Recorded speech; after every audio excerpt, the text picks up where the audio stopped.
കർത്താവിന് മഹത്വം ഉണ്ടാകട്ടെ. ബരാക്ക ഇൻ്റർനാഷണൽ മിനിസ്ട്രീസ് ഒരുക്കുന്ന ദി വേർഡ് ഓഫ് ട്രൂത്ത് എന്ന വേദ പഠന പരമ്പരയിലേക്ക് ഏവരെയും സ്വാഗതം ചെയ്യുന്നു. കഴിഞ്ഞ നാളുകളിൽ ഈ ബൈബിൾ ക്ലാസ്സുകൾ ഏവരുടെയും ആത്മീക ജീവിതത്തിൽ അനുഗ്രഹമായിരുന്നുവെന്ന് എളിയവർ മനസ്സിലാക്കുന്നു.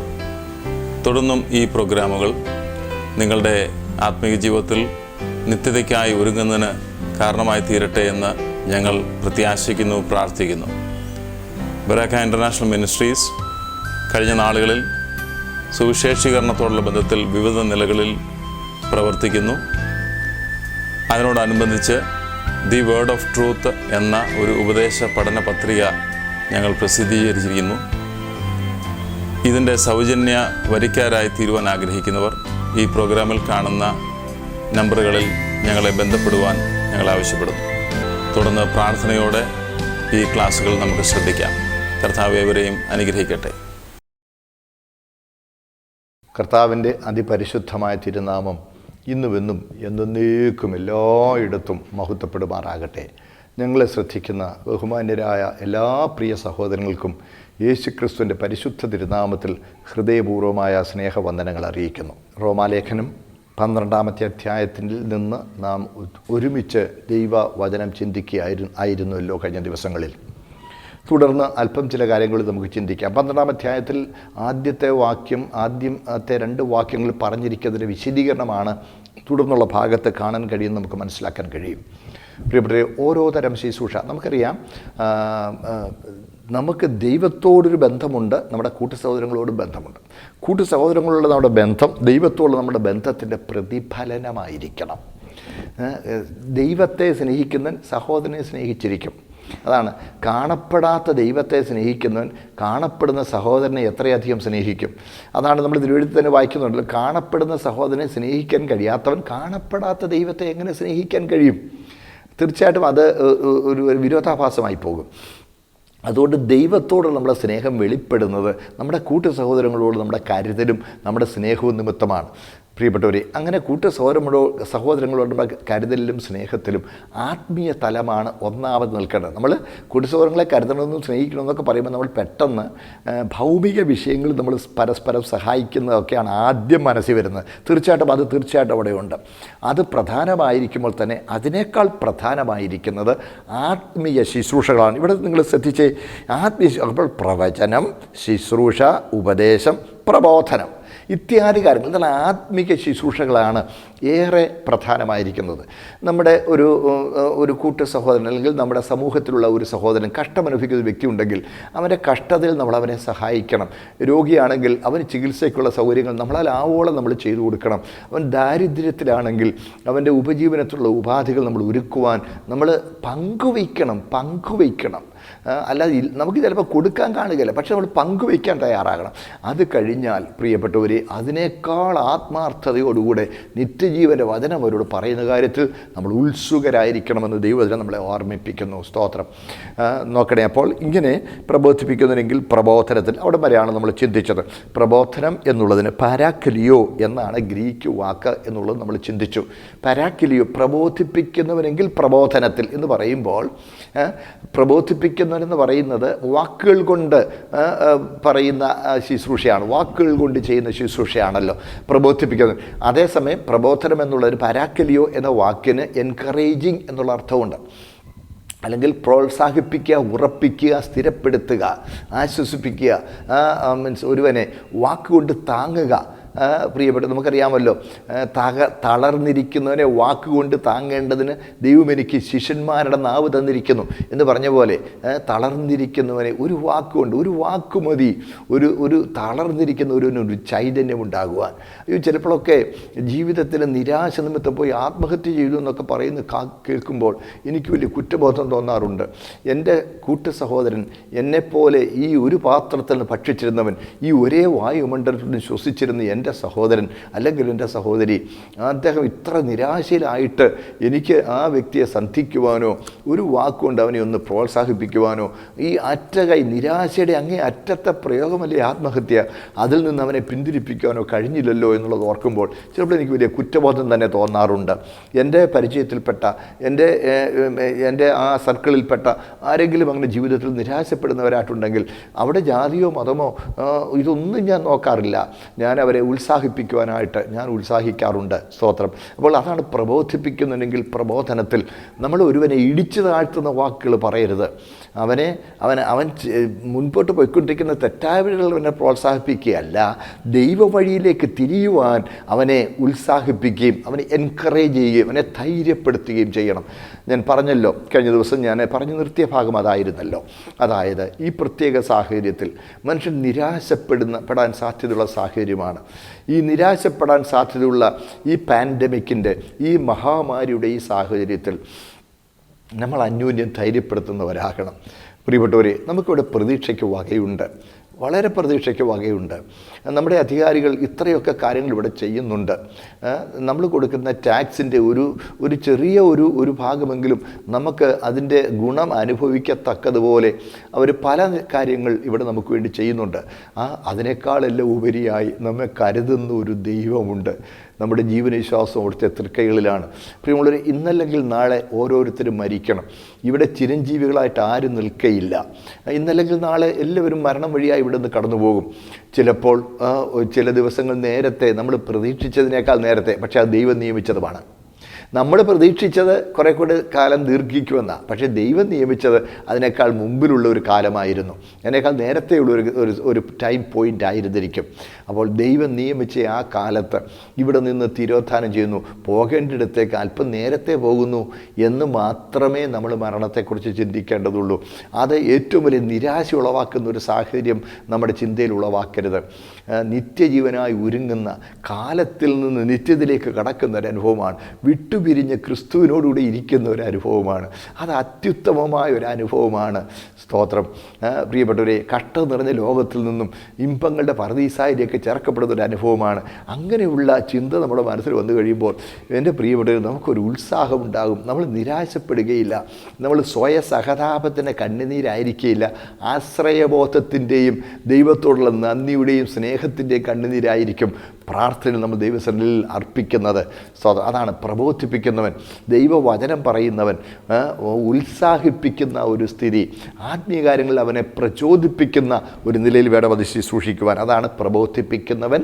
പ്രബോധനത്തിൽ പ്രബോധനം പറയുന്ന വ്യക്തി അവനെ ഉത്സാഹിപ്പിക്കുന്നതിൽ, അവനെ ധൈര്യപ്പെടുത്തുന്നതിൽ, അവനെ സ്ഥിരപ്പെടുത്തുന്നതിൽ, അവനെ ആശ്വസിപ്പിക്കുന്നതിൽ ശ്രദ്ധാലുവായിരിക്കണം എന്ന് അതിൻ്റെ അർത്ഥം. അടുത്തത്, ദാനം ചെയ്യുന്നവൻ ഏകാഗ്രതയോടെ. ഈ ദാനം ചെയ്യുക എന്നൊക്കെ പറയുമ്പോൾ പ്രിയപ്പെട്ടവരെ, സ്തോത്രം, അത് ഏകാഗ്രതയോടെ നമ്മൾ ചെയ്യണം. സ്തോത്രം. നോക്കണേ, ഏകാഗ്രതയോടെ എന്നുള്ളതിന് ഹാപ്ലോറ്റേറ്റി അങ്ങനെയാണ് ഉപയോഗിച്ചിരിക്കുന്നത്. അത് എറ്റിമോളജിക്കലി അതിൻ്റെ അർത്ഥം, എറ്റിമോളജി അനുസരിച്ച് അതിൻ്റെ അർത്ഥം പിറുപിറുപ്പ് കൂടാതെയും സ്വാർത്ഥ ലക്ഷ്യമില്ലാതെയും ആത്മാർത്ഥതയോടെ എന്നുള്ള അർത്ഥമാണ് അവിടെ ഉപയോഗിച്ചിരിക്കുന്നത്. നോക്കണേ, സ്വാർത്ഥതയില്ലാതെ, പിറുപിറുപ്പ് കൂടാതെ. നമ്മളിപ്പം ഈ ദൈവനാമത്തിൽ നമ്മൾ ചില കാര്യങ്ങളൊക്കെ ചെയ്യുമ്പോൾ അങ്ങ് ഏറിയ പ്രതിഫലം കിട്ടും എന്നുള്ള ആ ഒരു ലക്ഷ്യത്തോടു കൂടി, തീർച്ചയായിട്ടും അത് തരുന്ന ദൈവത്തിന് പ്രസാദമാണെങ്കിൽ തന്നോട്ടെ, പക്ഷേ കിട്ടാൻ വേണ്ടി കൊടുക്കുക എന്നുള്ള നിലയിലേക്ക് നമ്മൾ ആകരുത്. കിട്ടാൻ വേണ്ടി കൊടുക്കുക. ദൈവനാമത്തിൽ ഞാൻ കടപ്പെട്ടവനാണ്. ദൈവം എൻ്റെ കയ്യിൽ തന്നിരിക്കുന്ന ഈ വിഭവങ്ങൾ എനിക്ക് വേണ്ടി മാത്രമല്ല, എൻ്റെ കൂട്ടു സഹോദരൻ ഇന്ന് കഷ്ടമനുഭവിക്കുന്നവനാണെങ്കിൽ അവനും കൂടെ വേണ്ടിയുള്ളതായത്. ഞാൻ അവനോട് പങ്കുവയ്ക്കുന്നില്ലെങ്കിൽ ഞാൻ അവനോട് ചെയ്യുന്ന അന്യായമാണ്. ഞാൻ കടപ്പെട്ടവനാണ്. അതാണ് ദാനം ചെയ്യുന്നവൻ. അത് ഏകാഗ്രതയോടെ ചെയ്യണം, ശ്രദ്ധയോടെ ചെയ്യണം. പിറുപിറുപ്പ് കൂടെ കൊടുക്കേണ്ടി വരുന്നല്ലോ, അങ്ങനെ ചെയ്യരുത്. അടുത്തത്, ഭരിക്കുന്നവൻ ഉത്സാഹത്തോടെ ചെയ്യണം.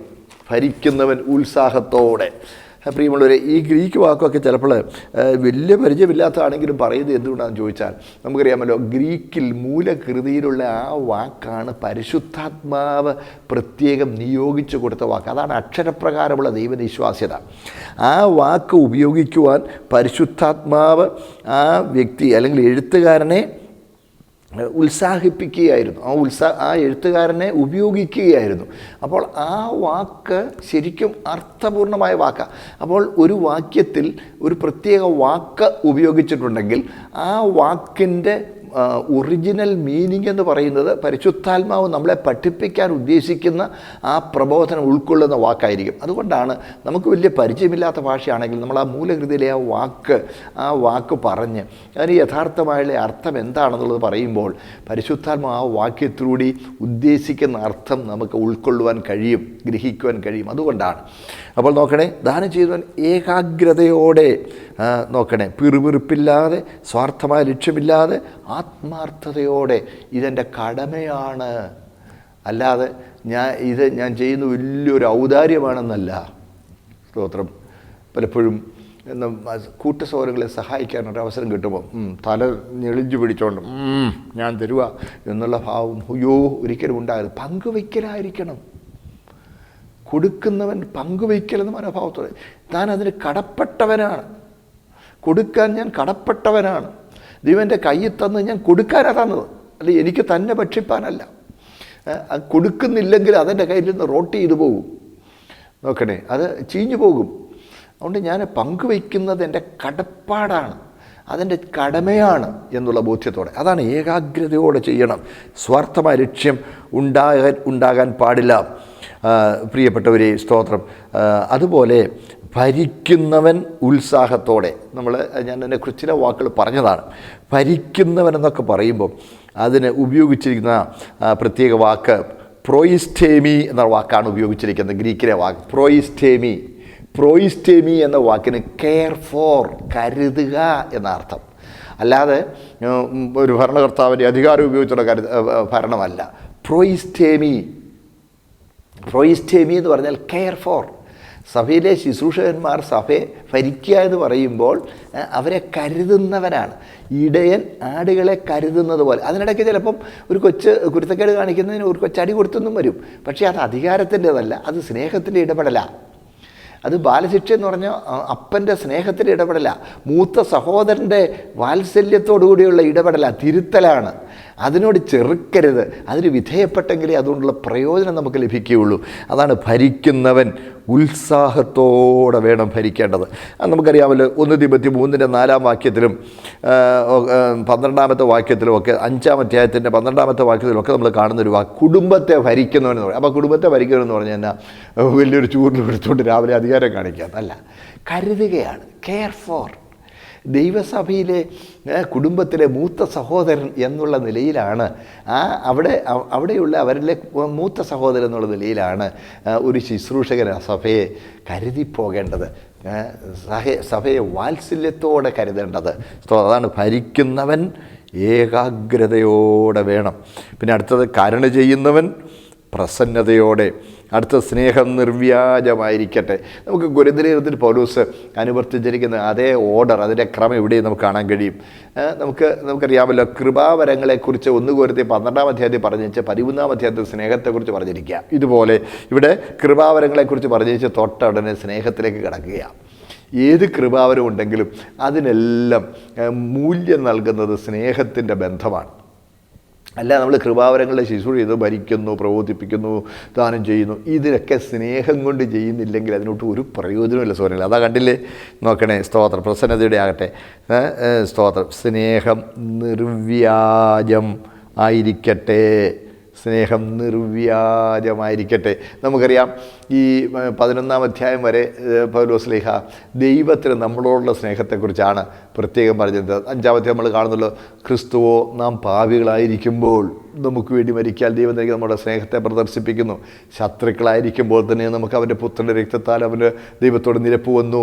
അപ്പം ദൈവത്തിന് നമ്മളോടുള്ള സ്നേഹത്തെക്കുറിച്ചാണ് ആദ്യ ഭാഗത്ത് പറഞ്ഞിരിക്കുന്നതെങ്കിൽ, ഈ പ്രബോധന ഭാഗത്ത്, പ്രായോഗിക ജീവിതത്തിലുള്ള പ്രബോധനങ്ങൾ നൽകുന്ന ഭാഗത്ത് നമുക്ക് കൂട്ടസഹോദരങ്ങളോടും ദൈവത്തോടുള്ള സ്നേഹത്തെക്കുറിച്ചാണ് പറയുന്നത്. നമ്മുടെ കുടുംബസ്ഥലങ്ങളെ നമ്മൾ സ്നേഹിക്കുന്നവരായിരിക്കണം. ആ സ്നേഹിക്കുന്നത് എങ്ങനെയാണ്? നിർവ്യാജമായിരിക്കണം. സ്നേഹം നിർവ്യാജമായിരിക്കണം.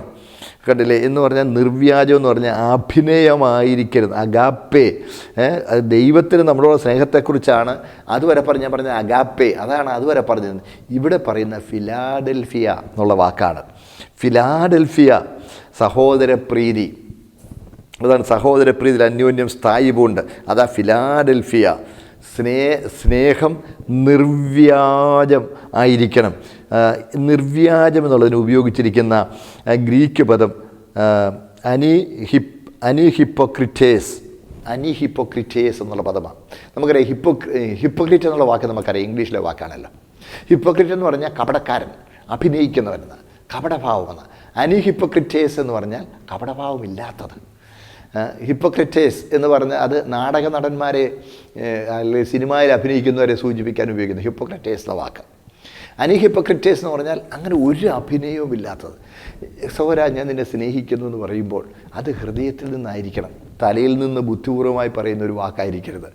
നിർവ്യാജം സ്നേഹിക്കണം. സ്തോത്രം. സ്വാർത്ഥ ലക്ഷ്യത്തോടെ സ്നേഹം പ്രകടിപ്പിക്കരുത്. അതല്ലേ നമ്മൾ കൊരിന്ത്യർക്കെഴുതിയ 1-ാം ലേഖനം 13-ാം അധ്യായത്തിൽ സ്നേഹം സ്വാർത്ഥം അന്വേഷിക്കുന്നില്ല. ഞാൻ എൻ്റെ സഹോദരനെ സ്നേഹിക്കുന്നത് കൊണ്ട് ഞാൻ അവനിൽ നിന്ന് തിരിച്ചുള്ള സ്നേഹം പോലും ഞാൻ പ്രതീക്ഷിക്കുന്നില്ല. അവൻ എന്നെ സ്നേഹിച്ചാലും സ്നേഹിച്ചില്ലെങ്കിലും ഞാൻ അവനെ സ്നേഹിക്കുന്നു. അതാണ് കർത്താവിനോട് കാണിച്ച സ്നേഹം. നിർവ്യാജമായിരിക്കട്ടെ, ഒരു സ്വാർത്ഥ ലക്ഷ്യവുമില്ല. ഞാൻ അവനെ സ്നേഹിക്കുന്നു എന്നുള്ളത് അവനെ അംഗീകരിച്ചാലും വേണ്ടുകയില്ല, അംഗീകരിച്ചില്ലെങ്കിലും വേണ്ടിയില്ല. ഞാൻ അവനെ സ്നേഹിക്കുന്നു. അവൻ എൻ്റെ കൂട്ട സഹോദരനാണ്. സ്തോത്രം. തീർച്ചയായിട്ടും എനിക്ക് അവനോട് സ്നേഹവും കരുതലുമുണ്ട്. അതാണ് നിർവ്യാജമായിരിക്കട്ടെ. സ്നേഹം നിർവ്യാജമായിരിക്കട്ടെ. അടുത്തത്, സ്നേഹം നിർവ്യാജമായിരിക്കട്ടെ. തീയതിനെ വെറുത്ത് നല്ലതിനോട് പറ്റിക്കൊള്ളുവിൻ. തീയതെന്ന് പറഞ്ഞാൽ എല്ലാ തിന്മഭാവങ്ങളെയും അത് ഒഴിഞ്ഞിരിക്കണമെന്ന് മാത്രമല്ല, അതിനെ വെറുക്കണം. തിന്മയെ വെറുക്കണം. തിന്മയെ ഭയപ്പെട്ടാൽ മാത്രം പോരാ. ദൈവത്തിന് ഈ തിന്മ കാര്യത്തിൽ ഞാൻ ചെയ്യുമ്പോൾ പ്രസാദമില്ലാതെ വരുമോ, ദൈവകോപം ഉണ്ടാകുമോ എന്ന് കണ്ടല്ല തിന്മ ഒഴിഞ്ഞിരിക്കേണ്ടത്. പിന്നെ തിന്മയായതുകൊണ്ട് ഞാനതിനെ വെറുക്കുന്നു. തീയതിനെ വെറുക്കണം, ദോഷത്തെ വെറുക്കണം. ഭയപ്പെട്ടാൽ മാത്രം പോരാ, നമ്മുടെ മനോഭാവം അതിനോട് വെറുപ്പാണ്. തീയതിനെ വെറുത്ത് നല്ലതിനോട് പറ്റിക്കൊള്ളണം, നല്ലതിനോട് ചേർന്നിരിക്കണം. സ്തോത്രം. എത്ര നല്ല പ്രബോധന വാക്യങ്ങളാണ്. മുകളിൽ നമ്മൾ കണ്ടല്ലോ, ജീവനുള്ള യാഗമായി ജീവിക്കുക നമ്മൾ. അപ്പോൾ തീയതിനെ നമ്മൾ വെറുക്കുന്നു. ദോഷത്തിൽ ജീവിക്കുന്നതിൻ്റെ ദോഷഭാവങ്ങൾ, തിന്മ ചെയ്യുന്നതിൻ്റെ ദോഷഫലങ്ങൾ ഭയന്നിട്ടല്ല, ആ തിന്മയായതുകൊണ്ട് ഞാനതിനെ വെറുക്കുന്നു. സ്തോത്രം. ആ ഒരു മനോഭാവം നമ്മുടെ ജീവിതത്തിൽ ഉണ്ടാകണം. തീയതിനെ വെറുത്ത് നല്ലതിനോട് പറ്റിക്കൊള്ളുവിൻ. അടുത്ത കണ്ടില്ലേ, സഹോദരപ്രീതിയിൽ, ഫിലാഡൽഫിയ, സഹോദരപ്രീതിയിൽ തമ്മിൽ സ്ഥായിപ്പുണ്ട്, ബഹുമാനിക്കുന്നതിൽ അന്യോന്യം മുന്നിട്ടുകൊള്ളുവീൻ. സഹോദരപ്രീതിയിൽ സ്ഥായിപ്പുണ്ട്. സ്ഥായിപ്പുണ്ടെന്ന് പറഞ്ഞാൽ ഇൻറ്റിമേറ്റായിട്ട്, സ്ഥിരമായിട്ട്. സ്ഥായി ഭാവം എന്ന് പറയുമ്പോൾ സ്ഥിരമായ ഭാവം. സഹോദരപ്രീതിയിൽ തമ്മിൽ സ്ഥായിപ്പുണ്ട്. സ്തോത്രം. ബഹുമാനിക്കുന്നതിൽ അന്യോന്യം മുന്നിട്ടുകൊള്ളുവീൻ. നമ്മൾ കണ്ടല്ലോ, സ്തോത്രം. തൊട്ടുമുകളിൽ സ്നേഹിക്കുന്ന കാര്യം പറഞ്ഞ് ഉടനെ വെറുക്കുന്ന കാര്യം പറഞ്ഞു. ഏതാ? തിന്മയെ വെറുക്കണം, തീയതിനെ വെറുക്കണം. ഇവിടെ കണ്ട് തൊട്ട് താഴെ പറയാം, സഹോദരപ്രീതിയിൽ എന്ത് ചെയ്യണം? സ്ഥായിപ്പുണ്ട്.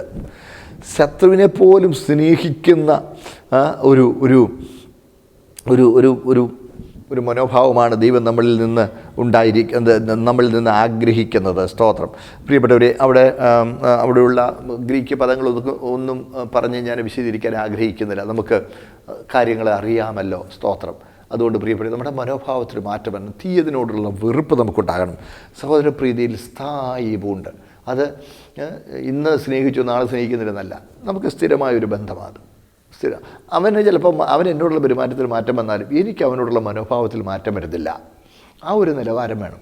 സഹോദരപ്രീതിയിൽ തമ്മിൽ സ്ഥായിപ്പുണ്ട്. അടുത്തത് കണ്ടില്ലേ, ബഹുമാനിക്കുന്നതിൽ അന്യോന്യം മുന്നിട്ടുകൊള്ളുവിൻ. സ്തോത്രം. നോക്കണേ, ഹല്ലേലൂയ. ബഹുമാനിക്കുന്നതിൽ അന്യോന്യം മുന്നിട്ടുകൊള്ളുവിൻ. ഈ സഹോദരപ്രീതി എന്നുള്ളതിന് ഉപയോഗിച്ചിരിക്കുന്ന വാക്ക് ഒന്ന് പറയാതിരിക്കുന്നത് ശരിയാവുകയില്ല. ഫിലാഡൽഫിയ, അതാണ് സഹോദരപ്രീതിയിൽ. ഈ സ്ഥായി പൂണ്ട് എന്നുള്ളതിന് ഫിലോസ്റ്റർഗോസ് എന്നുള്ള വാക്കാണ് ഉപയോഗിച്ചിരിക്കുന്നത്. ഫിലോസ്റ്റർഗോസ്. ഈ ഫിലോസ്റ്റർഗോസ് എന്ന വാക്കിന് ഈ രക്തബന്ധങ്ങൾ പരസ്പരമുള്ള സ്നേഹത്തെ സൂചിപ്പിക്കുന്നതാണ് ഫിലോസ്റ്റർഗോസ് എന്നുള്ള വാക്ക്. എന്ന് പറഞ്ഞാൽ എൻ്റെ സഭയിൽപ്പെട്ട സഹോദരങ്ങളെ, ഞാൻ എൻ്റെ രക്തബന്ധമുള്ള സഹോദരങ്ങളെ സ്നേഹിക്കുന്നവരെ ഞാൻ സ്നേഹിക്കണം. സ്തോത്രം. കാര്യം ഒരുവനിൽ നിന്ന് നമ്മൾ ജനിച്ചതാ, ദൈവത്തിൽ നിന്ന് ദൈവാത്മാവിനാൽ ജനിച്ചവരാ, ദൈവവചനത്താൽ വീണ്ടും ജനിച്ചവരാ, ദൈവവചനത്താൽ ദൈവാത്മാവിനാൽ വീണ്ടും ജനിച്ചവരാ. നമ്മൾ ജഡത്താൽ ജനിച്ചിടമാകുന്നു, ആത്മാവിനാൽ ജനിച്ചത് ആത്മാവാകുന്നു. അങ്ങനെ നമ്മൾ വീണ്ടും ജനിച്ചവരാ. അപ്പോൾ ഒരുവനിൽ നിന്ന്, ദൈവത്തിൽ നിന്ന് ജനിച്ചവൻ സ്തോത്രം, ദൈവത്തിൽ നിന്ന് ജനിച്ച മറ്റുള്ളവരെയും സ്നേഹിക്കും. അതാണ് സഹോദരപ്രീതി. സ്തോത്രം. അതാ ഉപയോഗിക്കുക. സ്ഥായി പൂണ്ട്, ബന്ധുക്കൾ തമ്മിലുള്ള സ്നേഹത്തെ സൂചിപ്പിക്കുന്നത്. ഇത് കുടുംബ ബന്ധമാണ്. സ്തോത്രം. കുടുംബ ബന്ധം, ദൈവസഭയാകുന്ന കുടുംബത്തിലെ ബന്ധത്തെ സൂചിപ്പിക്കുകയാണ്. സ്തോത്രം. എന്നിട്ട് ബഹുമാനിക്കുന്നതിൽ അന്യോന്യം മുന്നിട്ടുള്ളതിന്, അതൊക്കെ നമുക്ക് ഇച്ചിരി ബുദ്ധിമുട്ടുള്ള കാര്യമാണ്. നമ്മൾ തിരുവഴുത്തിൽ വായിക്കുമ്പോൾ ഇസ്രായേലിനെ സംബന്ധിച്ച് നമുക്ക് ഇങ്ങനെ കാണാൻ കഴിയും. ഇസ്രായേലിനെ കുറിച്ച് പറഞ്ഞിരിക്കുന്നത് അവരിൽ ഒരു ബലഹീനനും ഉണ്ടായിരുന്നില്ല എന്ന് പറഞ്ഞിട്ടുണ്ട്. എന്ന് പറഞ്ഞാൽ എല്ലാവരും ആരോഗ്യമുള്ളവരായിരുന്നു. ബലഹീനന്മാരാരും ഇസ്രായേലിലെ ഗണത്തിലുണ്ടായിരുന്നില്ല. അവരിൽ ഒരു ബലഹീനനും ഉണ്ടായിരുന്നില്ല. അതുപോലെ നമുക്ക് ദൈവസഭയിലും, നമ്മുടെ ദൈവസഭയിൽ ആരും നിസ്സാരന്മാരായിട്ടില്ല. ദൈവസഭയിൽ ആരും എളിയവരായിട്ടില്ല, അയോഗ്യരായിട്ടില്ല. നമ്മൾ മറ്റുള്ളവരെ ബഹുമാനിക്കണം. ഓരോരുത്തൻ മറ്റുള്ളവരെ തന്നേക്കാൾ ശ്രേഷ്ഠനെന്ന് എണ്ണിക്കൊള്ളണം. ഓരോരുത്തൻ മറ്റുള്ളവരെ തന്നേക്കാൾ ശ്രേഷ്ഠൻ എന്ന് എണ്ണുമ്പോൾ, സ്തോത്രം, എല്ലാവരും ശ്രേഷ്ഠന്മാരായി ഇല്ലേ? ഞാൻ എൻ്റെ കൂട്ടുസഹോദരനെ ശ്രേഷ്ഠൻ എന്ന് എണ്ണുന്നു, എൻ്റെ കൂട്ടുസഹോദരൻ എന്നെ ശ്രേഷ്ഠൻ എന്ന് എണ്ണുന്നു. പരസ്പരം ഓരോരുത്തരും മറ്റുള്ളവരെ തന്നേക്കാൾ ശ്രേഷ്ഠൻ എന്ന് എണ്ണുക, ബഹുമാനിക്കുന്നതിൽ മുന്നിട്ട് കൊള്ളുക. ഇങ്ങനെ ഒരു പറച്ചിലുണ്ടല്ലോ, അഹമഹമിഹയ, ഞാൻ മുമ്പേ. എതിരാ നമുക്ക് പദവി നേടുന്നതിൽ, കസേര പിടിക്കുന്നതിൽ, ബഹുമാനം പിടിച്ചെടുക്കുന്നതിൽ, സ്ഥാനം കൈയടക്കുന്നതിൽ അഹമഹമിഹയ എന്നാ, ഞാൻ മുമ്പേ എന്ന് പറഞ്ഞാൽ നേരെ തിരിച്ചായിരിക്കണം. മറ്റുള്ളവരെ ബഹുമാനിക്കുന്നതിൽ ഞാൻ മുമ്പിലായിരിക്കണം. മറ്റുള്ളവരെ ഞാൻ ബഹുമാനിക്കണം. എങ്കിലേ നമ്മളിൽ ഒരു ബലഹീനരും ഇല്ല എന്നുള്ള അവസ്ഥ ഉണ്ടാവുള്ളൂ. എളിയവനെ ആദരിക്കുന്നൊരു ഭാഗ്യം. ചിലപ്പോൾ നമുക്ക് തോന്നും, അവന് എന്നേക്കാൾ വിദ്യാഭ്യാസം കുറഞ്ഞവനാ, സമ്മതിച്ചെന്നേ. അവൻ എൻ്റെ അത്ര സാമ്പത്തിക ശേഷി ഇല്ലാത്തവനാ, സമ്മതിച്ചെന്നേ. അവൻ എന്നേക്കാൾ ആരോഗ്യം കുറഞ്ഞവനാ, സമ്മതിച്ചെന്നേ. പക്ഷേ അവൻ യേശു ക്രിസ്തുവിൻ്റെ വിലയേറിയ രക്തത്താൽ വീണ്ടെടുക്കപ്പെട്ട എൻ്റെ കൂട്ടു സഹോദരനാണ്. സ്തോത്രം. ദൈവത്തിൻ്റെ വചനത്താൽ, കെടാത്ത ബീജത്താൽ, ദൈവത്തിൻ്റെ പരിശുദ്ധാത്മാവിനാൽ അവൻ എന്നെപ്പോലെ വീണ്ടും ജനിച്ചവനാണ്. ഞങ്ങൾക്ക് രണ്ടുപേർക്കും ദൈവസന്നിധിയിൽ ഒരു വിലയാണ്. ഞങ്ങൾക്ക് രണ്ടുപേർക്കും ദൈവസന്നിധിയിൽ ഒരു വിലയാണ്. അതുകൊണ്ട് ഞാൻ അവനെ ബഹുമാനിക്കണം. അവൻ എന്നെ ബഹുമാനിക്കുമ്പോൾ ഞാൻ അവനെ ബഹുമാനിക്കണം. സ്തോത്രം. അതാണ് ബഹുമാനിക്കുന്നതിൽ അന്യോന്യം മുന്നിട്ട് കൊള്ളണം. അയ്യോ, ഇങ്ങനെയുള്ള ആ ബന്ധമൊക്കെ സഭയിലുണ്ടായിരുന്നെങ്കിൽ സഭ സ്വർഗതുല്യമാവില്ലായിരുന്നു. തീർച്ചയായിട്ടും. എന്നാൽ നമ്മൾ ഇന്നെന്താ കാണുന്നത്? എലക്ഷനും ഇടിച്ചു താഴ്ത്തലും, അവനേക്കാൾ ഞാൻ കേമനാണെന്ന് വരുത്തിക്കൂട്ടാനും ഇല്ല സൗരങ്ങളെ. നമ്മൾ അന്യോന്യം ബഹുമാനിക്കുന്നതിന് മുന്നിട്ട് കൊള്ളണം. അങ്ങനെ വരുമ്പോൾ നമ്മളിൽ ഒരു ബലഹീനനും ഉണ്ടാകില്ല. എളിയവനെ ആദരിക്കുന്നവൻ ഭാഗ്യവാൻ. അനർത്ഥ ദിവസത്തിൽ യഹോവ അവനെ വിടുവിക്കും. സ്തോത്രം. എനിക്കുള്ള കഴിവായിരിക്കില്ല അവനുള്ള കഴിവ്. നോക്കണേ, എന്നെ ദൈവം ഏൽപ്പിച്ചിരിക്കുന്ന ശുശ്രൂഷ ആയിരിക്കില്ല അവനെ ഏൽപ്പിച്ചിരിക്കുന്ന ശുശ്രൂഷ. അവൻ ചെയ്യുന്ന ശുശ്രൂഷ ചെയ്യാൻ എനിക്ക് കഴിഞ്ഞെന്ന് വരികയില്ല. ശരിയാണ്, ഞാൻ ചെയ്യുന്ന ശുശ്രൂഷ ചെയ്യാൻ അവന് കഴിയുന്നില്ല. തിരിച്ചും അവൻ ചെയ്യുന്നത് ചെയ്യാൻ എന്നെ കൊണ്ട് കഴിയില്ല. അതുകൊണ്ട് ഞാൻ അവനെ ബഹുമാനിക്കുന്നു, അവൻ എന്നെ ബഹുമാനിക്കുന്നു. കണ്ടില്ലേ? സ്തോത്രം. ബഹുമാനിക്കുന്നതിൽ അന്യോന്യം മുന്നിട്ടുകൊള്ളുവിൻ. അടുത്തത് കണ്ടില്ലേ? ഉത്സാഹത്തിൽ മടുപ്പില്ലാതെ ആത്മാവിൽ എരിവുള്ളവരായി തന്നെ സ്തോത്രം. കർത്താവിനെ നാം ഓരോരുത്തരും കർത്താവിനെ സ്നേഹിക്കണം. തന്നെ ആ നിലയിൽ നമ്മൾ പരിശോധന കഴിച്ച് അത് ഉറപ്പുവരുത്തിക്കൊള്ളണം. സ്തോത്രം. എന്നാൽ ബഹുമാനിക്കുന്നത്, മറ്റുള്ളവരെ തന്നെക്കാൾ ശ്രേഷ്ഠനെന്ന് എണ്ണണമെന്നുള്ളത് മറ്റു ഭാഗത്തും പൗലോസ് പറഞ്ഞിരിക്കുന്ന ഒരു പ്രബോധനമാണ്. ഫിലിപ്പിയ ലേഖനം 2-ാം അധ്യായം 3-ാമത്തെ വാക്യം നമ്മളത് വായിക്കുന്നുണ്ട്. സ്തോത്രം. മറ്റുള്ളവരെ തന്നെക്കാൾ ശ്രേഷ്ഠനെന്ന് എണ്ണിക്കൊള്ളണം. നമ്മളെ ശ്രേഷ്ഠന്മാരെന്ന് എണ്ണുന്നതാണ് നമ്മുടെ ഇടയിൽ പതിവ്. അങ്ങനല്ല. മറ്റുള്ളവർ എന്നേക്കാൾ ശ്രേഷ്ഠനാണ്, അവൻ എന്നേക്കാൾ കേമനാണ്, അവൻ എന്നേക്കാൾ ഉന്നതനാണ്. സ്തോത്രം. അതെ, ഞാൻ പറഞ്ഞല്ലോ, അവൻ്റെ വീണ്ടെടുപ്പിന് വേണ്ടിയും കർത്താവ് കൊടുത്തിരിക്കുന്നത് ഒരേ വിലയാണ്. എൻ്റെ വീണ്ടെടുപ്പിന് വേണ്ടി കൊടുത്തിരിക്കുന്ന അതേ വിലയാണ് അവൻ്റെ വീണ്ടെടുപ്പിന് വേണ്ടി കൊടുത്തിരിക്കുന്നത്. തുല്യ വില കൊടുത്ത് ഉദ്ധരിക്കപ്പെട്ട 2 പേർ. ആരാ വലുത്? 2 പേരും ഒരുപോലെയാണ്. അതുകൊണ്ട് ഞാൻ അവനെ ബഹുമാനിക്കുന്നു. സ്തോത്രം. അതിൻ്റെ ഫലം എന്താണ്? നമ്മളിൽ ഒരു ബലഹീനനും ഉണ്ടാകയില്ല. എല്ലാവരും ശ്രേഷ്ഠന്മാരാണ്. സ്തോത്രം. അന്യോന്യം പ്രബോധിപ്പിക്കുക, അന്യോന്യം ഉത്സാഹിപ്പിക്കുക, അന്യോന്യം പങ്കുവയ്ക്കുക, അന്യോന്യം കരുതുക. അങ്ങനെ വരുമ്പോൾ പിന്നെ ഉത്സാഹത്തിൽ മടുപ്പില്ലാതെ ആത്മാവിൽ എരിവുള്ളവരായി. സ്തോത്രം. കർത്താവിനെ സേവിക്കണം. നമ്മൾ കൂട്ടുസഹോദരനെ സേവിക്കുമ്പോൾ, കൂട്ടുസഹോദരനെ സഹായിക്കുമ്പോൾ നമ്മൾ കർത്താവിനെ സേവിക്കുക. കൂട്ടുസഹോദരനെ ബഹുമാനിക്കുമ്പോൾ കർത്താവിനെ ബഹുമാനിക്കുക. സ്തോത്രം. ഞാൻ പറഞ്ഞല്ലോ, കർത്താവിനെ സ്നേഹിക്കുന്ന സ്നേഹത്തിൻ്റെ പ്രതിഫലനമാണ് കൂട്ടുസഹോദരനെ സ്നേഹിക്കുന്ന സ്നേഹം. സ്തോത്രം. ഓരോരുത്തരും മറ്റുള്ളവരെ തന്നെക്കാൾ ശ്രേഷ്ഠനെന്ന് എണ്ണുക. സ്തോത്രം. ഈ ബഹുമാനിക്കുന്നവൻ തന്നോട് തന്നെ താരതമ്യപ്പെടുത്തുന്ന ചിത്രമാണ് ഫിലിപ്പിയർക്ക് എഴുതിയിരിക്കുന്ന എഴുത്തിൽ നമുക്ക് കാണാനായിട്ട് കഴിയുന്നത്. സ്തോത്രം. ബഹുമാനിക്കപ്പെടുന്നവൻ ബഹുമാനിക്കുന്നവനെ ബഹുമാനിക്കണം. ബഹുമാനിക്കപ്പെടുന്നവൻ ബഹുമാനിക്കുന്നവനെ ബഹുമാനിക്കണം. അതാണ് അന്യോന്യം ബഹുമാനിക്കുന്നതിന് അന്യോന്യം മുന്നിട്ട് കൊള്ളുക. ഒരുവൻ എന്നെ ബഹുമാനിക്കുമ്പോൾ ഞാൻ അവനെ ബഹുമാനിക്കും. ഞാനത് അർഹിക്കുന്നെന്ന ഭാവത്തിൽ നിൽക്കരുത്. സ്തോത്രം. പ്രിയമുള്ളവരെ, നമ്മളെല്ലാവരും ഒരു കർത്താവിന് മുമ്പിൽ ഒരു ദിവസം നിൽക്കേണ്ടവരാണ്. മാത്രമല്ല, സ്തോത്രം, ഒരു കുടുംബത്തിലെ അംഗങ്ങളാണ്. അതെ, ഒരു രക്തത്താൽ വീണ്ടെടുക്കപ്പെട്ടവരാണ്. ഒരാത്മാവിനാൽ നയിക്കപ്പെടുന്നവരാണ്. ഒരാത്മാവ് എന്നിലും എൻ്റെ കൂട്ട സഹോദരനിലും അധിവസിക്കുന്നു. സ്തോത്രം. ഒരു പ്രമാണപ്രകാരം ഞാൻ മുൻപോട്ട് പോയിക്കൊണ്ടിരിക്കുന്നു. അങ്ങനെയെങ്കിൽ എൻ്റെ കൂട്ട സഹോദരനെ എന്നെക്കാൾ ശ്രേഷ്ഠനെന്ന് എണ്ണുവാൻ ഞാൻ തയ്യാറാകുമ്പോൾ, അവൻ എന്നെ തന്നെക്കാൾ ശ്രേഷ്ഠനെന്ന് എണ്ണുമ്പോൾ, എന്നെ ബഹുമാനിക്കുന്നവനെ ഞാൻ അങ്ങോട്ട് ബഹുമാനിക്കുമ്പോൾ പരസ്പരമുള്ള ആ സ്നേഹം എത്ര ഹൃദ്യമായിരിക്കും. ഈ സമൂഹത്തിലെ മിക്കവാറുള്ള പ്രശ്നങ്ങളെല്ലാം മറ്റുള്ളവരെ തന്നെക്കാൾ കേമനാണ് എന്ന് എണ്ണാൻ കഴിയാതെ പോകുന്നതുകൊണ്ട്. ഞാൻ കേമനാണ്. ഈ വഴിയിലൊക്കെ കാണാം, ചിലപ്പോൾ ഈ റോഡ് റേജ്, വണ്ടി ഓടിക്കുമ്പോഴൊക്കെ ആളുകൾ അവനേക്കാൾ ഞാൻ കേമനാണെന്ന് കാണിക്കണം.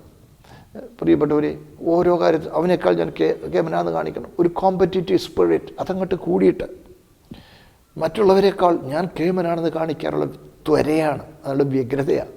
ദൈവസഭയിൽ അതുണ്ടാകരുത്. അതാണ് ഈ ലോകത്തിന് അനുരൂപർ ആകരുത്. നമ്മൾ നേരത്തെ കണ്ടാണല്ലോ, 1-2 വാക്യങ്ങളുടെ വിശദീകരണമാണ്, പ്രായോഗിക തലത്തിലുള്ള വിശദീകരണമാണ് താഴെ പറയുന്നത്. സ്തോത്രം. അതുകൊണ്ട് ബഹുമാനിക്കുന്നതിൽ അന്യോന്യം മുന്നിട്ടുകൊണ്ട് കർത്താവിനെ പ്രസാദിപ്പിച്ച് കർത്താവ് ഒരു സൗരഭ്യവാസനയായി യാഗമായി ജീവിക്കുവാൻ നമ്മളൊന്ന് മനസ്സ് വെക്കുമോ?